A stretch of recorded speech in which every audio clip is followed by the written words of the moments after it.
हिमाचल के एक छोटे से गांव से जिसका नाम है पोहाड़ा। कौन सी डिग्री करी थी आपने इंडिया में और किस तरीके से प्रोसेस करके आए हो आप तो ऑस्ट्रेलिया? 24 घंटे कर दिए, पर जो रिस्ट्रिक्शन थी वो हटा दी, तो मैं तो वहाँ भी काम कर रहा हूँ, वहाँ काम कर रहा हूँ, यूनी जाना नहीं है। यूनी का माहौल कैसा था? अच्छे थे यूनी वाले?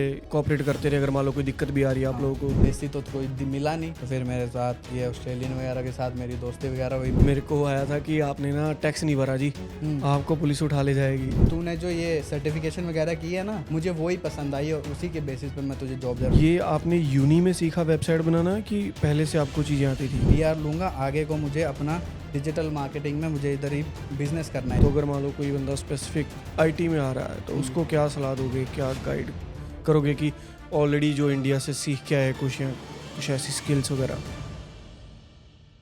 हाँ जी, सत श्री अकाल जी साਰਿਆਂ ਨੂੰ ਕੀ हाल चाल। तो भैया आज हमारे साथ है तनिष, ठीक है। ये आए हैं काफ़ी दूर सनशाइन कोस्ट से, 1.5-2 घंटे का रास्ता है। अगर किसी को नहीं पता, ये ना ब्रिस्बेन के नॉर्थ साइड में पड़ता है, ठीक है। तो आज हम लोग इनसे बात करेंगे कि इनकी एजुकेशन जर्नी के बारे में।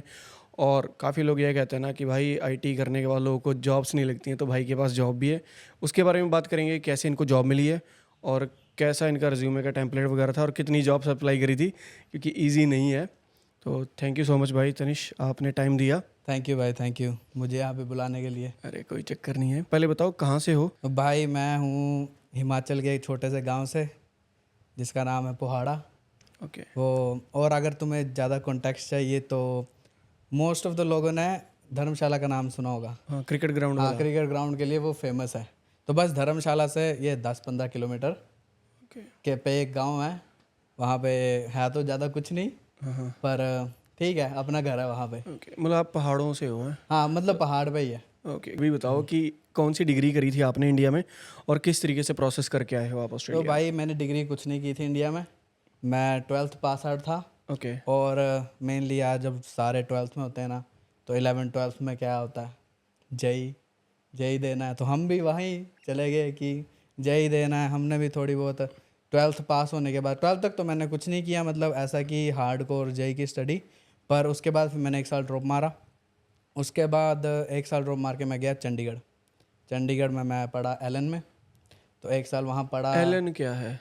एलन एक कोचिंग इंस्टीट्यूट है। ओके। जो जेई मेंस, AIPMT इसकी कोचिंग देते तैयारी हैं। करवाते हाँ, हैं। जैसे एलन हो गया, आकाश, बहुत सारे इंस्टीट्यूट हैं।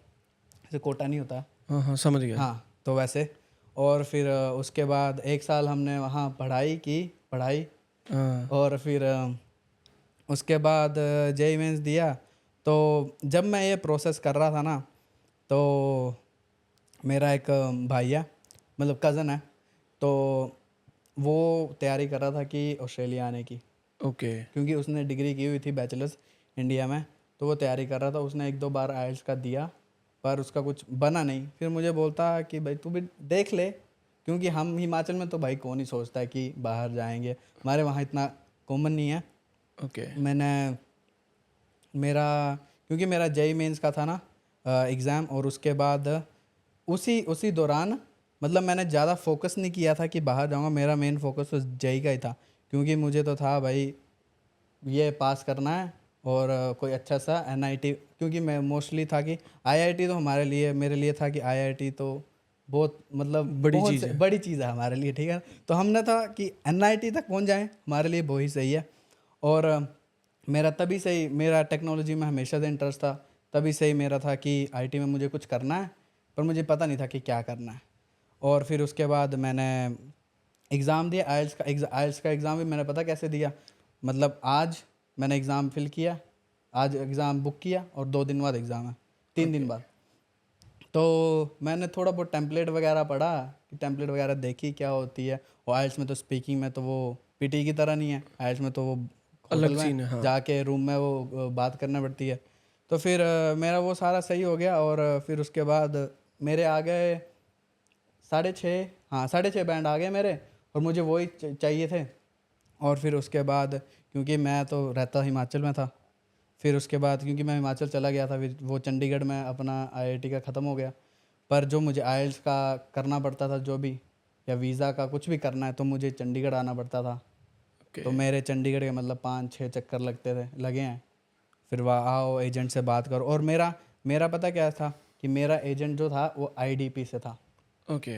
तो मुझे कोई फीस वगैरह नहीं थी मेरी, क्योंकि उनका शायद उसी में कट वगैरह होता है। वो कमीशन ले लेते हैं। हाँ, और मेरी प्रोफाइल मतलब कि स्ट्रेट फॉरवर्ड प्रोफाइल थी। मैंने 12th में आईटी थी मेरी, क्योंकि आईटी ऑप्शनल होता है, आईटी ले लो या फिजिकल एजुकेशन ले लो। मैंने 12th में आईटी ली थी। उसके बाद मैंने यूनिवर्सिटीज़ वगैरह सर्च की, तो फिर एजेंट ने बोला कि ये यूनिवर्सिटीज़ हैं, तो मुझे cutie, UQ, James cook, Griffith और यूनिएससी जो सनशाइन कोर्स वाली, मुझे सारों से ऑफ़र लेटर आ गया। और फिर सारे थी कोई मतलब कि जो ब्रिस्बेन वाली यूनिट थी वो थी 18,000 के आसपास पर सेमेस्टर की फीस पर $18,000। सेमेस्टर की फीस, हाँ। और यूनिएससी की थी 12,000।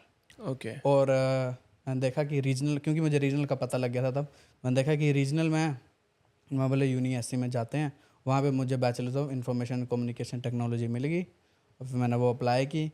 फिर मेरा था कि मैंने प्रोसेस स्टार्ट किया था जून जुलाई में 2019। तो मेरा बन रहा था इनटेक फरवरी इनटेक 2020 का। तो मैं फिर अप्लाई वगैरह किया। फिर मैं बोला 3-4 महीने पड़े हैं, हम लद्दाख में ट्रिप मारा है, एक लद्दाख बाइक पे दोस्तों के साथ, लाइसेंस मिला, अगले दिन लद्दाख चले गए। फिर उसके बाद मेरा सारा प्रोसेस हुआ, फिर मैं यहाँ पे आया। फिर उसके बाद जैसे ही जब मैं आ रहा था ना, मतलब जब मैंने अपने फरवरी 2020 को मैंने जब आना था, तो तब कोविड की थोड़ी बात शुरू हुई थी कि कुछ ऐसा वायरस कुछ आ रहा है। और मैं सिंगापुर से आ रहा था, तो वहाँ पे थोड़ा हो रहा था वहाँ पे कुछ ज़्यादा। तो फिर तब मैं पहुँच गया यहाँ पे इजीली। फिर उसके 1 महीने बाद जैसे पहुँचा, यूं नहीं गया 1 महीना, सब बंद हो गया, क्लासेस ऑनलाइन। पर मेरे को ये फ़ायदा था कि जो मैंने मतलब जॉब थी ना मेरी, तब मैं उस टाइम पे मैं 7-Eleven पे काम करता था और मैं बेकरी में काम करता था। और वहाँ पे तब ये फ़ायदा था कि उन्होंने जो रिस्ट्रिक्शंस थी, जो 24 घंटे की रिस्ट्रिक्शन होती, पहले 20 थे, हाँ जी। फिर अब 24 घंटे कर दिए। पर जो रिस्ट्रिक्शन थी वो हटा दी। तो मैं तो वहाँ भी काम कर रहा हूँ, वहाँ काम कर रहा हूँ, यूँ नहीं जाना नहीं है, घर से काम करो, वो ऑनलाइन ही लेक्चर लो और असाइनमेंट करो। तो मेरा तो कोविड में मेरा तो सही रहा, क्योंकि बहुत सारे लोगों ने बोला कि हमारी जॉब चलेगी, क्योंकि मोस्टली लोग हॉस्पिटैलिटी में काम करते हैं और रेस्टोरेंट वगैरह तो बंद हो गए थे। तो मेरा तो सही चला। तो थोड़ा टाइम यूनी किया, यूनी के शायद 2 सेमेस्टर तो ऐसे चले गए कोविड में। फिर उसके बाद तब मैं 7-Eleven पे और बेकरी पे जॉब करता था। फिर उसके बाद क्योंकि मैं रहता था स्टूडेंट अकोमोडेशन में, हाँ जी। तो स्टूडेंट अकोमोडेशन में ये हुआ कि वहाँ पे मोस्टली लोग बाहर से आते हैं, जैसे नॉर्वे से, मतलब अलग अलग कंट्री की हाँ, नेशनलिटी वाले। नॉर्वे मेनली, यूरोप से लोग बहुत आते हैं। पर जब उस टाइम था तो कोई नहीं आ रहा था, क्योंकि कोविड था। तो वहाँ पे सारे ऑस्ट्रेलियन ही थे जो भी बच्चे थे। तो मेरे को वहाँ पे कोई मतलब अपने देसी तो कोई मिला नहीं। तो फिर मेरे साथ ये ऑस्ट्रेलियन वगैरह के साथ मेरी दोस्ती वगैरह हुई, मेरे रूममेट्स भी वही थे। तो मैं उन्हीं के साथ यहाँ पे थोड़ा बहुत फन कर लेते थे। ओके। तो जैसे आपने बताया अभी यूनिवर्सिटी की लिविंग वाला, तो आप इंडिया से ही उनसे कांटेक्ट करके आए थे कि कैसे मिली थी? हाँ, तो यहाँ पे ना मेरे एक रिलेटिव हैं, तो उनके पास मैं थोड़ा टाइम रुका, क्योंकि अच्छा, उन्होंने आपको पिक कर लिया एयरपोर्ट से? हाँ, उन्होंने मुझे पिक कर लिया और थोड़ा टाइम उनके पास रुका, क्योंकि यहाँ पे मतलब मेरे ना इमीडिएट रिलेटिव नहीं है, मतलब दूर दराज के। हाँ। तो थोड़ा टाइम उनके पास रुका।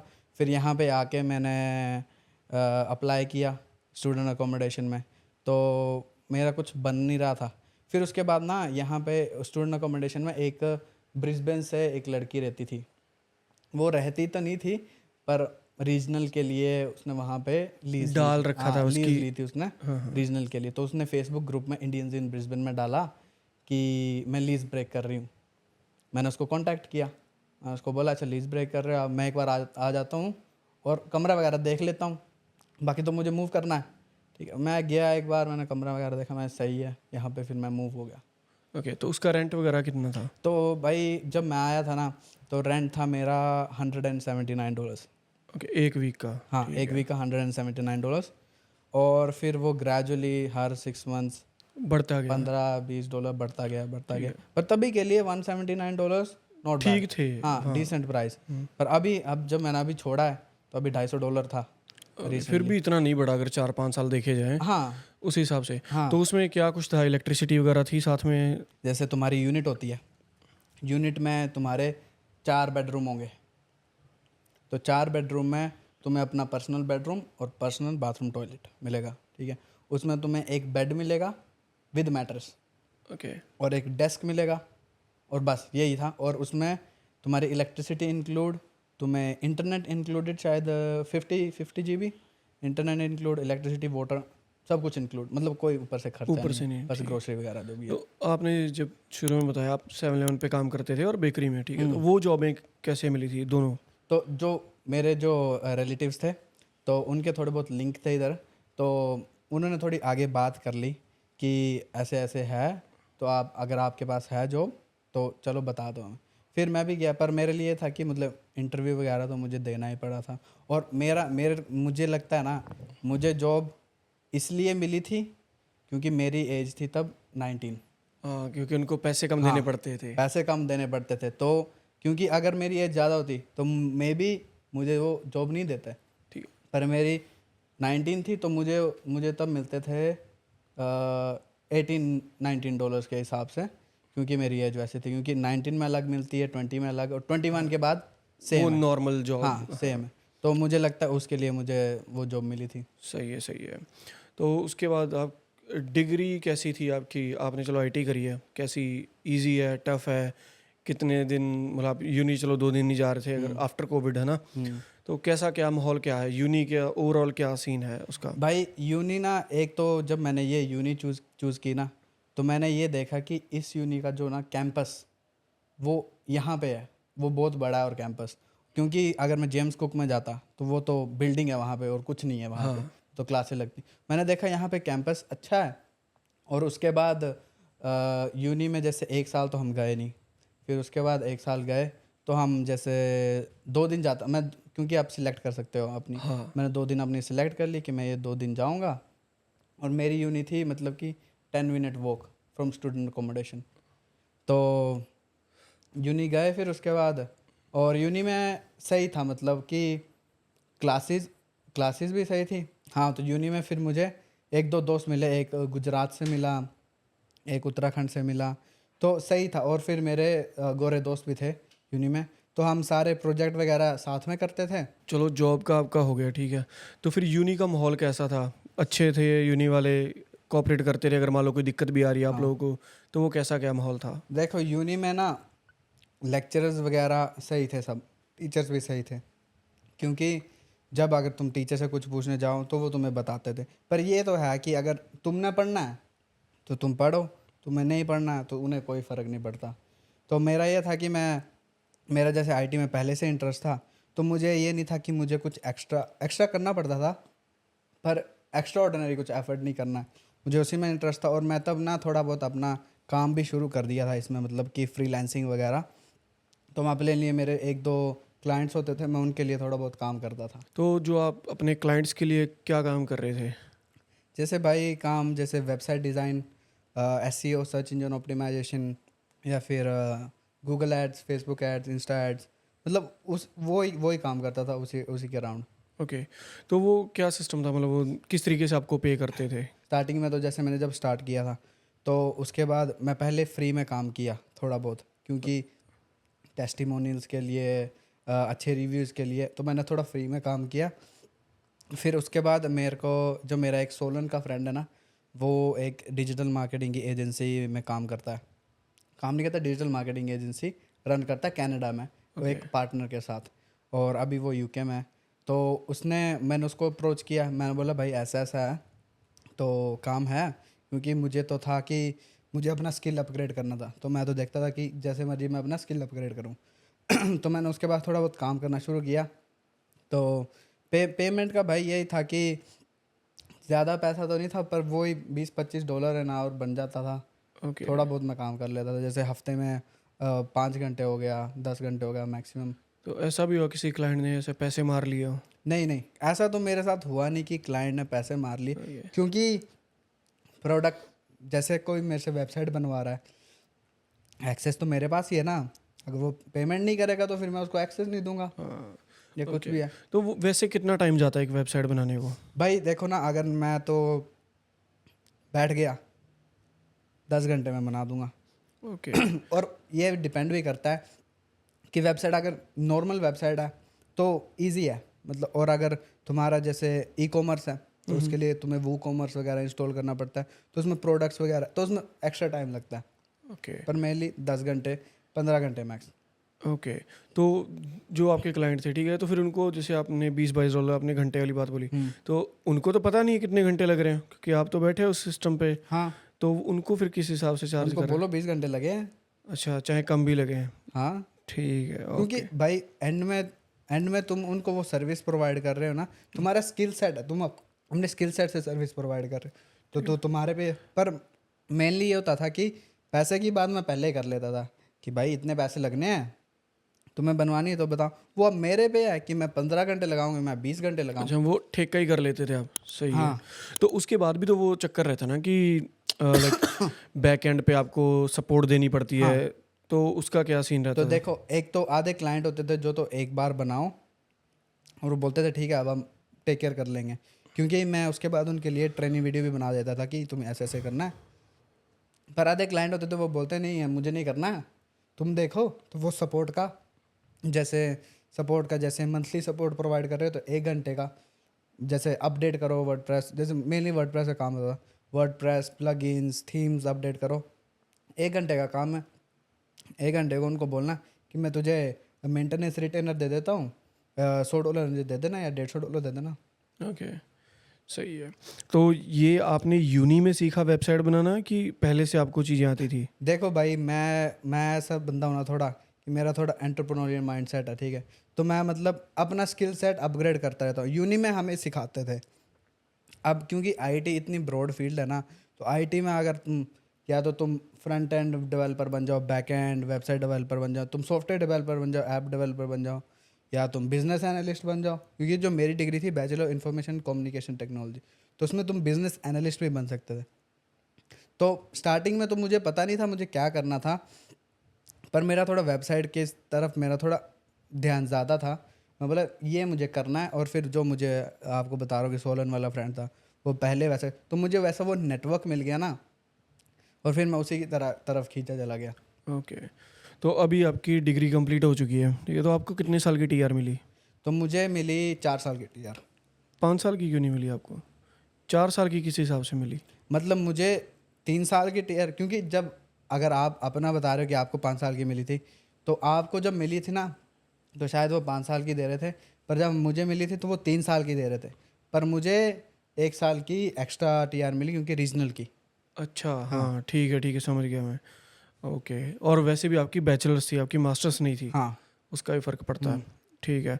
तो आपकी जो अभी जो जॉब कर रहे हो, ठीक है, तो उस जॉब को ढूंढने में मतलब कितना टाइम लग गया आपको? भाई देखो, मेरी अभी लास्ट ईयर 2023 दिसंबर में मेरी वो हुई है, डिग्री फिनिश हुई है। और मेरी ग्रेजुएशन थी अप्रैल में। ग्रेजुएशन थोड़ी बाद में होती है, जो वो सेलिब्रेशन वगैरह, ठीक है। तो दिसंबर में मेरी डिग्री फिनिश हो गई। मैंने बोला जनवरी फरवरी मार्च अप्रैल 4 महीने हैं। 4 महीने में मैंने कोई लगभग 2000 जॉब अप्लाई की होगी। ओके। हाँ, अराउंड 2000 जॉब अप्लाई की है मैंने, इतना मुझे पता है। और फिर मैंने उसमें कोई 5-6 इंटरव्यू भी दिए, और उसमें से 5-6 इंटरव्यू के बाद मैं मेरी जॉब लगी, मतलब 4 महीने बाद। ओके। तो अभी आपका ये वेबसाइट डिज़ाइन वाला ही काम चल रहा हाँ, तो है ये? मेरा जो डेजिग्नेशन वो है वेब डेवलपर। ओके। तो आपने जो जैसे फ्रीलांस वाला काम किया था, तो आपने रिज्यूमे में अपने अपडेट भी किया था? हाँ, और उसी की वजह से मुझे वो जॉब मिली है। ओके। क्योंकि अगर अगर तो मैं चला जाता वहाँ पे कि मैंने bachelors of information communication technology की है, मुझे जॉब दे दो, वो बोलेंगे नहीं हम नहीं देंगे। पर मैंने जो ये काम किया था, मैंने वहाँ पे उसका जो कंपनी के लिए काम किया था कनाडा में, मैंने उसका भी डाला कि रेज्यूमे में कि मैंने ये काम किया। प्लस मैंने एक और काम किया, मैंने ऑनलाइन जो तुम्हें कोर्सेज वगैरह होते हैं ना ऑनलाइन, जैसे डिजिटल मार्केटिंग का कोर्स, फेसबुक एड्स का कोर्स, मैंने वो सारे कोर्स किए थे और उसकी मुझे सर्टिफिकेशन मिली थी। कैसे, मैंने लिंक्डइन वगैरह से किए थे, कहाँ से किए थे? तो जैसे जो मेटा है वो अपना कोर्स निकालता है फेसबुक एड्स का, ठीक है। लिंक्डइन वाले भी कोर्स निकालते हैं। और जैसे कोड एकेडमी से कर लो, या अगर तुम ऑनलाइन कोई भी सर्च करोगे तो तुम्हें बहुत सारी वेबसाइट्स मिल जाएंगी जो ऐसे कोर्सेज प्रोवाइड करती है, सर्टिफिकेशन प्रोवाइड करती है। ठीक है। तो ठीक है, अभी जॉब कैसी चली है, क्या मतलब क्या माहौल है जॉब का, कैसे क्या सीन है? माहौल तो जैसे जब मैंने इंटरव्यू दिया ना, तो उसी टाइम मैं पिछले दिन ब्रिस्बेन में एक इंटरव्यू दे के आया था। तो जो मैंने ये वाले इस जॉब का इंटरव्यू दिया, मैंने उसको बोला, क्योंकि उसने मुझे बोला कि तूने जो ये सर्टिफिकेशन वगैरह की है ना, मुझे वही पसंद आई और उसी के बेसिस पे मैं तुझे जॉब दे रहा हूँ, ना कि मेरी डिग्री पे मुझे कोई जॉब नहीं मिली। डिग्री मुझे पे मेरे को हाँ, लगता नहीं है, नहीं मिलती। उन्होंने मुझसे डिग्री आज तक देखी नहीं, उन्होंने मांगा नहीं कुछ। मैं तो बस लिखा था वहाँ पे कि डिग्री, प्रूफ तो कुछ नहीं दिया। बोला तूने जो सर्टिफिकेशन वगैरह की है, मुझे उसकी वजह से तुझे मैं ये जॉब दे रहा हूँ। और मैंने उसको बोला था कि मेरे पास तो एक्सपीरियंस वगैरह है नहीं यहाँ पे काम करने का, मैंने कनाडा में काम किया, वो तो रिमोट काम था। तो मेरा तो ये फर्स्ट जॉब हो गई कि एज अ प्रोफेशनल इन्वायरमेंट में मैं काम करूँगा। तो मैंने उसको बोला कि मैं कल ही एक इंटरव्यू दे के आया हूँ और उन्होंने मुझे फ्राइडे तक बता देना कि हम तुम्हें जॉब देंगे कि नहीं। तो उसको शायद मेरा वो फ़ायदा था कि मैंने उसको वो बताया, कि उसके माइंड में हो गया कि चल वो बंदा वहाँ ना चला जाए। तो उसने, मैं अभी 9 बजे इंटरव्यू दे के आया, उसने मुझे 12 बजे फ़ोन कर दिया कि मतलब कि तुम ऑन बोर्ड आ जाओ, तुम हमारी टीम में आ जाओ, और उसने मुझे जॉब ऑफ़र कर दी। ओके। तो इंटरव्यू में मतलब ऐसा कोई टेक्निकल सवाल वगैरह कितने थे, क्या कुछ था उसमें? भाई उसने मुझसे कुछ ज़्यादा टेक्निकल सवाल नहीं पूछा, उसने मेरा ना थोड़ा, मेरे हिसाब से तो माइंडसेट ही चेक कर रहा था। हाँ। कि क्योंकि उसको पता था, उसने मुझे सीधे बोला कि भाई स्किल्स तो हम तुझे सिखा देंगे, पर तू सीखने वाला है, तेरा माइंडसेट कैसा है। हाँ। तो मेनली वो था, क्योंकि वहाँ पे जो डायरेक्टर था उसने मेरा इंटरव्यू लिया, वहाँ पे कोई वेब डेवलपर भी नहीं था कि जो मुझसे कोई टेक्निकल क्वेश्चन पूछता। हाँ, ऐसे ही होता है यार। पता क्या है, जितने भी आज तक मैंने इंटरव्यूज़ दिए हैं उसमें पहली बात तो डिग्री का डिस्कस करते हैं, ये आपने कहाँ से करी, डजेंट मैटर आप मोनेस्ट से करके आए या किसी थर्ड क्लास कोई भी यूनी या कोई भी कॉलेज से करके आए हो। मेन उनका वही रहता था कि ट्रिक क्वेश्चंस होते थे, मतलब टेक्निकल नहीं, ट्रिक क्वेश्चंस कि ऑफिस से रिलेटेड ही होते थे उनके, भी कैसे ये चीज़ें डील करोगे, कैसे क्या, वो मेन थे। मेरे भी जितने हुए आज तक, आईटी वाले तो बहुत रेयर ही है, उनको पता है कि अगर इसने डिग्री करी है थोड़ा बहुत पता है। और हर एक, अगर मान लो चलो आप किसी भी कंपनी में जा रहे हो, हर एक का एक जो सिस्टम होता है उसका सॉफ्टवेयर अलग होता है, इस पर हर एक कंपनी अलग अलग काम करती है, तो उसमें तो हर एक बंदे को सिखाना ही है उनको। और वो टाइम भी तो होता है ना, 3 से 6 महीने का वो जो प्रोबेशन पीरियड होता है। क्योंकि वहाँ पे ये था ना कि उसने मुझे बोला कि मेरे पास तो 3-3, 4-4, 5-5 साल वाले कोडिंग वाले एक्सपीरियंस आए, पर मुझे अभी, मैं कोडिंग की तरफ ज़्यादा ध्यान नहीं दे रहा हूँ, क्योंकि मुझे कोई ऐसा चाहिए जो मेरा डिजिटल मार्केटिंग साइड एस्पेक्ट भी समझे। क्योंकि जो कोडिंग वाला बंदा है उसने बस वहाँ पे लिख के बैठ के कोड करना है, मुझे वो नहीं चाहिए। मुझे ऐसा बंदा चाहिए जो हमारी टीम में कोलैबोरेट करे, क्योंकि मेनली यही होता है, वो देखते हैं कि वो बंदा टीम में कैसे फिट होता है। हाँ, ये सही है। तो बाकी यार इधर जैसे काफ़ी लोग ऐसा स्कैम वगैरह भी बहुत होते हैं, तो आपके साथ ऐसा कुछ हुआ? जैसे कॉल आती है, मेरे को तो आई थी, मेरे को आई थिंक 3 दिन हुए थे, नया सिम लिया था, मेरे को आया था कि आपने ना टैक्स नहीं भरा जी, आपको पुलिस उठा ले जाएगी। भाई ऐसे कॉल तो इतने आए ना, मतलब कई बार तो वो एक चाइनीज़ लेडी होती है, आवाज़ आती है उसकी, बोलती है you haven't field your tax, ऐसा ऐसा कुछ बोलती है। हाँ। मैं तो वो उठाता हूँ, मैं काट देता हूँ। मतलब ऐसे कॉल तो आते हैं, ऐसी बात नहीं है। हाँ, सही है। तो अभी आपका क्या है सीन, फ्यूचर गोल्स क्या हैं आपके? फ्यूचर गोल्स भाई मेरे ऐसे हैं ना, क्योंकि अभी मैंने रिसेंटली, मेरा शुरू से ही मेरा ये गोल था कि मैं डिग्री फिनिश करूँगा, मुझे अपनी डिजिटल मार्केटिंग एजेंसी सेटअप करनी है। ठीक है, मैंने वहाँ पे जब मेरी डिग्री फिनिश हुई, मैंने स्टार्ट कर दिया सब कुछ। पर फिर मुझे ये पता तो मुझे था पहले, पर मुझे ये रियलाइज़ हुआ कि मुझे पीआर लेनी है, तो मुझे उसके लिए जॉब करनी पड़ेगी। हाँ। ठीक है, तो मैं फिर लग गया जॉब ढूंढने लग गया। फिर उसके बाद मैंने जैसे जॉब वगैरह अप्लाई की। अब ये है कि मुझे अब वहाँ पे 7-8 महीने हो गए हैं काम करते। तो जब मुझे 4-5 महीने हुए थे तो मुझे A to Z काम आ गया था। ठीक है, तो तब था मेरा कि अब मैं थोड़ा अपनी जो मार्केटिंग एजेंसी है उसकी तरफ भी ध्यान देता हूँ। तो मैंने तब शुरू कर दिया, अभी मेरी डिजिटल मार्केटिंग एजेंसी सेटअप कर ली है मैंने। और बस अब मैं, जैसे मेरा काम यही होता है कि मतलब कि क्लाइंट के साथ सेल्स, मेरा सेल्स वगैरह का काम है कि क्लाइंट मीटिंग और उसको ऑन बोर्डिंग लेके आना है बस। ठीक है, सही है यार, अच्छे रास्ते पे जा रहे हो। तो अभी आपको ऑलमोस्ट 5 साल हो गया ना?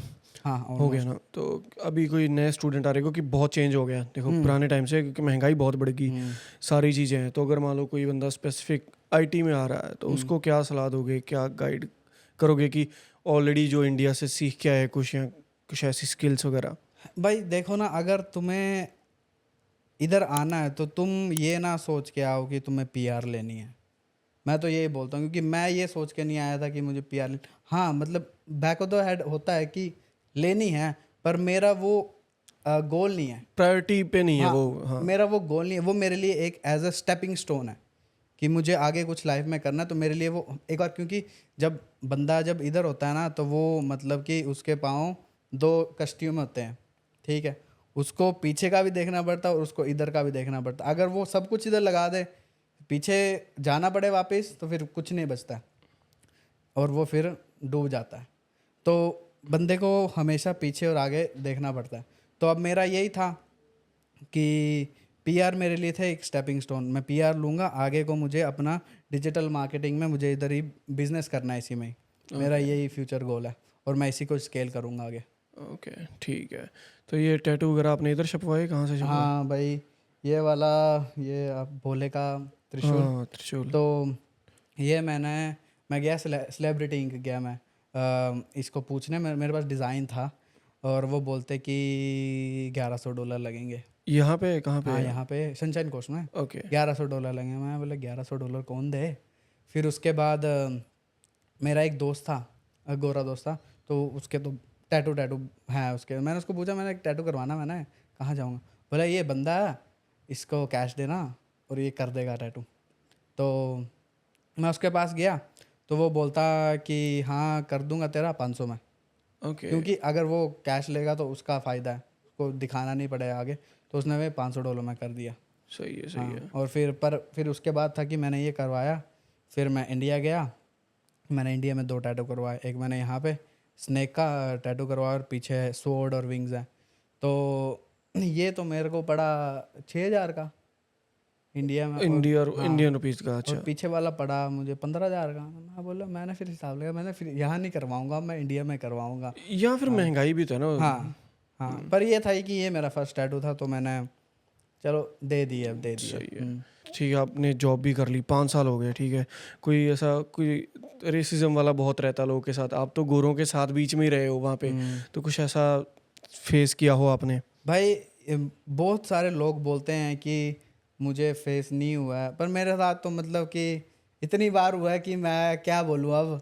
मतलब मेरे लिए तो नॉर्मल हो गया, मैं तो अब जोक भी कर देता हूँ उसके ऊपर। क्योंकि पर ये नहीं है, जो जैसे मेरे दोस्त वगैरह हैं वो इतना नहीं करते हैं। और अगर दोस्त वगैरह करें ना, जैसे जो मेरे जो गोरे दोस्त हैं, वो उनके साथ अगर तुम करो ना, तो वो मजाक मजाक में, वो मुझे उसमें मैं ऑफेंड नहीं होता हूँ, क्योंकि वो मजाक मजाक में होता है। पर कई बार होता है जैसे कोई रैंडम बंदा है, जैसे अब मैं फैमिली लाइन में काम करता था, ये मेरे साथ ना पहली बार हुआ। तो मैं फैमिली लाइन में काम कर रहा हूँ, मैंने सब कुछ उस बंदे का आया, स्कैन किया, मैंने उसको दे दिया। तो फिर वो बोलता बैग। अब बैग आता है 15 की 20 सेंट का। तो मैं बोला 15 सेंट लगेंगे। बोलता रियली फकिंग इंडियन खान। अच्छा। मैंने बोला, मैंने क्या बोल गया, मैंने कुछ इंडियन वगैरह बोला है। हाँ, आगे वाला हाँ, नहीं और पता क्या आगे बोला। वाला मुझे और लग नए गया। नए बंदे को आके ये तब इसका ये मतलब नहीं 2-3 पता। महीने हुए थे मुझे। तब तो मैं घर पे था बंद, ना किसी से इंटरेक्शन, ना कुछ, कोविड था, तो मुझे नहीं पता लगा। फिर 2-3 महीने बाद फिर मुझे ऐसा था कि अब मुझे जानना है ये क्या होता है क्या। मुझे जानना अब ये क्या क्या बंदे बोलते हैं। फिर जब मैं स्टूडेंट अकोमोडेशन में रहता था ना, तो मेरे सारे गोरे दोस्त होते थे, तो वो अपनी ना स्लैंग लैंग्वेज में बात करते थे, मुझे समझ नहीं आता था। फिर मैं बोला मुझे ये सीखना है, क्योंकि मैंने अब ठान लिया कि मुझे सीखना है। फिर मेरा एक दोस्त था, मेरा रूममेट था ईशान। तो मैंने उसको बोला कि जब भी मुझे कुछ भी डाउट होता था, मैं उसको बोलता था भाई ये क्या है? क्योंकि जैसे गोरे बोलते तो oh will suss it out. मैं बोले क्या सस सस? बोलता हम देख लेंगे। फिर मुझे पता लग गया हाँ कि ये ऐसे ऐसे बात करते हैं। फिर थोड़ा बहुत मैंने सीख लिया। फिर अब मेरा तो ये है कि अब तो मतलब normal every day to day life में तो मैं भी यूज़ कर लेता हूँ अब। ठीक है, पर हम लोग को कम करना होता है ना, क्योंकि हमको मिलना वर्तना अपने देसी भाइयों के साथ ही है। हाँ ये तो है, ये तो है। पर ना अगर इंग्लिश में बात करो ना तो वो खुद ही आ जाता निकलता है, वो हाँ वो निकलता है। निकलता है खुद ही। और अगर तुम हिंदी में बात कर रहे हो फिर तो वो अपनी टपोरी भाषा ही निकलती है।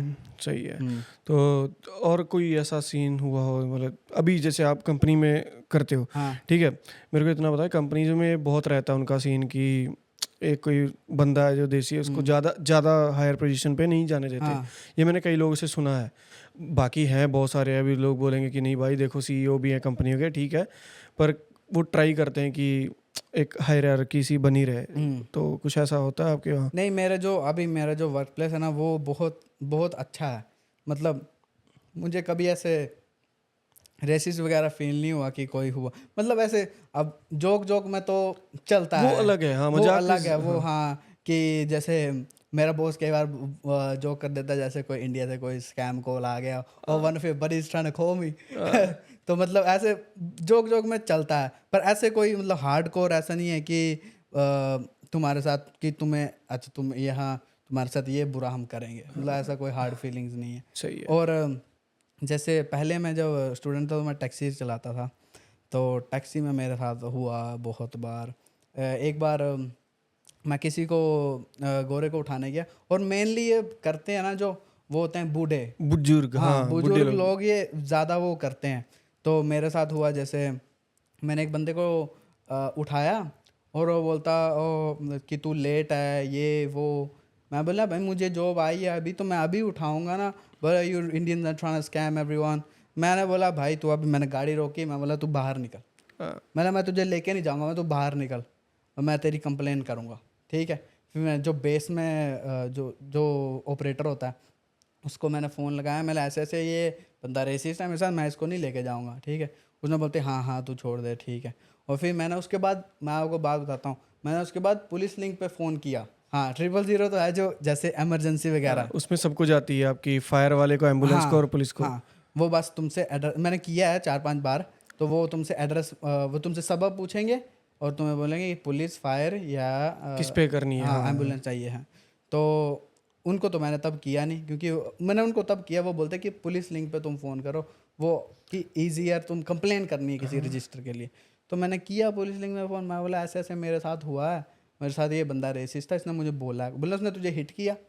मैंने नहीं हिट नहीं किया। बोले हम कुछ नहीं कर सकते फिर। हाँ, वर्बली आप ये मैंने कंप्लेन भी नहीं होती वैसे। मैंने मैंने हम कुछ नहीं कर सकते। मैंने बोला तो तुम क्या करते हो वहाँ पे। मैंने तो मैं इस टाइम तुझे गाली निकालूंगा तो तू कुछ नहीं कर सकते। बोले नहीं, मैंने उसको गाली निकाली फिर फ़ोन पे। मैं बोला ले कर ले अब। भाई वो कुछ नहीं कर सकते इवन जब तक आप नहीं, फिजिकली हिट हाँ नहीं करते किसी फिजिकली को। मैं समझता हूँ, पर यार अब बंदे के साथ ऐसे ऐसे हो रहा है तो बंदा फिर यार पता क्या सीन है, देखो जेन्युइन सी जो बात है, अब जैसे वो स्कैम कॉल वाली आपने बात बताई, हम लोगों को भी जो कॉल आती है वो इंडियंस ही होते हैं मोस्ट ऑफ हाँ टाइम, या पाकिस्तानी होते हैं, हाँ ठीक है। तो मैं अपना बताता हूँ, मेरे को एक बार मैं ऑफिस से लंच के लिए बाहर निकला, अपना लाइन में लगा हुआ फूड के लिए, ठीक है, कॉल आई है ना, तो वो इंडियन एक्सेंट का पता लग जाता है कि कोई भी जितना मर्जी गोरा बंदे की बात करे, वो था भी इंडिया से ही बंदा। तो उसने बोला कि तेरा कॉम बैंक का ऐसा ऐसा ट्रांजेक्शन हो रहा है तो तूने करना है। मैं कहा भाई मेरा तो हो नहीं रहा ना, और पहली बात तो मेरा कॉम बैंक में अकाउंट ही नहीं है। हाँ तो फिर मेरे को पता लग गया इंडियन में, कहा भाई क्यों ये स्कैम कर रहे हो। मैं हिंदी में आ गया, कह रहा भैया क्या बताएं दिक्कत है आपको, पता जॉब्स की। मैं कहा जॉब नहीं तो स्कैम करेगा लोगों को।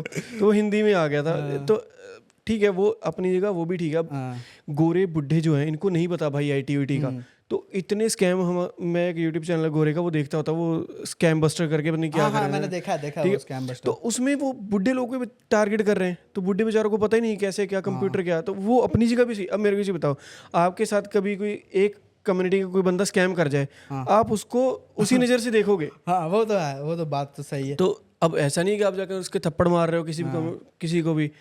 तो वो है। अब हमारे इंडियंस का देख लो, अब कोई भी हमारे देसियों से गाड़ी मार्केट प्लेस पे लेके खुश नहीं है। नहीं है भाई, हम खुद नहीं लेते किसी मैं खुद नहीं, मैं बोला देसी की गाड़ी, कोई मेरे दोस्त आए बोले गाड़ी लेनी है, बोले ये गाड़ी, मैं देसी की मैंने नहीं लेनी यार हमको पता है ना, एक तो वो किलो ओडोमीटर पीछे करके रखते हैं, सर्विसेज ये ढंग से करवाते नहीं, गाड़ी की माँ बहन एक करी होती है। तो ये है भाई जो, अब इसमें ये नहीं कह सकते कि ये गोरे सारे अच्छे हैं भी सारे इंडियंस गलत है, नहीं भाई, वो दोनों सेम है, पर हर जगह वो भी नहीं कह सकते कि हम अच्छे हैं या मतलब बुरे। हर जगह तुम्हें वैसे लोग मिल जाते हैं दोनों यार, तरीके और के। फिर वो कम्युनिटी का नाम खराब होता है। मैंने तो वही यार आपने शायद पता नहीं देखी होगी, अभी इंस्टाग्राम और टिकटॉक पे वो वीडियोस वगैरह भी चली थी, मेलबर्न की थी, तो वहाँ पे ये चल रहा था कि पता नहीं टारनेट की थी कि लोग ना आपकी गाड़ी के आगे आके लेट जा रहे टक्कर मार के पैसे लेने के चक्कर में। हाँ। तो वो डैश कैम में भी रिकॉर्ड हुई थी, वो अच्छा। अपने देसी थे। हाँ बताओ। हाँ, इवन सनी बैंक में भी था अभी, वो तो बहुत ही ज़्यादा, वो तो न्यूज़ पे भी आई थी, 7 न्यूज़ पर नहीं किस पे, सनी बैंक में, आपको पता नहीं सनी बैंक के इधर पड़ता है, एरिया पड़ता है, ठीक है।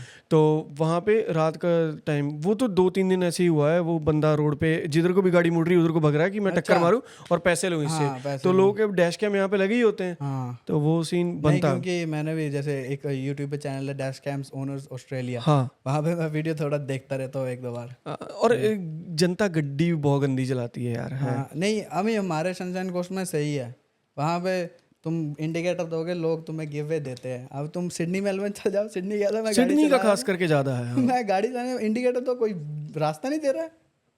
सिडनी में थोड़ी है, मेलबर्न ठीक है, मेलबर्न में मैंने चलाई हुई है गड्डी, पर सिडनी का मेरे को पता है थोड़ा, वो ज़्यादा जल्दी में रहते हैं। ठीक है, थैंक यू सो मच भाई, आपने अच्छी बातें करी हैं और होपफुली लोगों को जानने को मिला होगा कि आईटी जॉब्स का क्या सिस्टम है।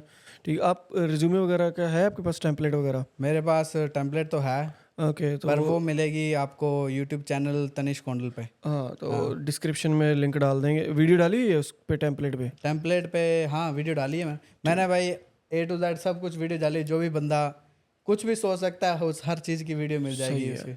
ठीक है, डिस्क्रिप्शन में लिंक मिल जाएगा, नहीं तो साथ में भी लिखा आ जाएगा, आप जाके चैनल चेक कर सकते हैं भाई का। और कोई भी क्वेश्चन हो आप इंस्टाग्राम पे आप पूछ सकते हैं। थैंक यू सो मच भाई। थैंक यू भाई, थैंक यू।